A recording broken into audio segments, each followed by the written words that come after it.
बिल्ली और चूहा की कहानी एक समय की बात है।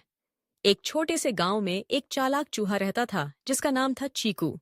चीकू बहुत ही चतुर और फुर्तीला था। वह हमेशा खाने की तलाश में रहता था और गांव के घरों में घुसकर चीजें चुराने में माहिर था। गांव में एक बड़ी सफेद बिल्ली भी थी जिसका नाम था मिंकी।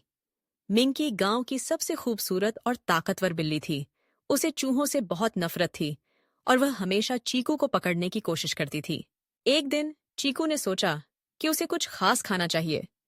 उसने सुना था कि मिंकी के मालिक ने एक बड़ी मछली खरीदी है। वह उस मछली को चुराने की योजना बनाने लगा।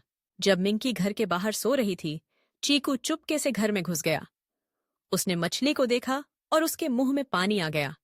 लेकिन जैसे ही उसने मछली की ओर बढ़ने की कोशिश की, मिंकी जाग गई।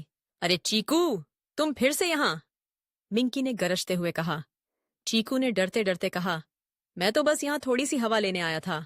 मिंकी ने कहा, तुम्हें पता है मैं तुम्हें छोड़ने वाली नहीं हूँ। चीकू ने अपनी चतुराई दिखाई और एक योजना बनाई। उसने मिंकी से कहा, अगर तुम मुझे छोड़ दो तो मैं तुम्हें एक बड़ा रहस्य बताऊंगा। मिंकी ने उसे सुनने का मन बनाया और पूछा, क्या रहस्य है? चीकू ने कहा, गांव के बाहर एक बड़ा बगीचा है जहां बहुत सारे स्वादिष्ट फल हैं। अगर तुम मुझे जाने दोगी तो मैं तुम्हें वहां ले चलूंगा। मिंकी ने सोचा और चीकू को जाने दिया। चीकू ने फुर्ती से भागकर बगीचे तक पहुंचने की योजना बनाई।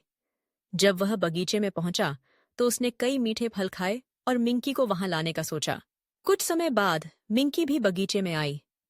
वहां उसने फलों का आनंद लिया और चीकू की चालाकी को सराहा। उस दिन के बाद चीकू और मिंकी अच्छे दोस्त बन गए और मिलकर खाने की तलाश में गांव में घूमने लगे। इस तरह चूहा और बिल्ली ने अपनी दुश्मनी को दोस्ती में बदल दिया और गांव में सुखी जीवन बिताने लगे। समाप्त।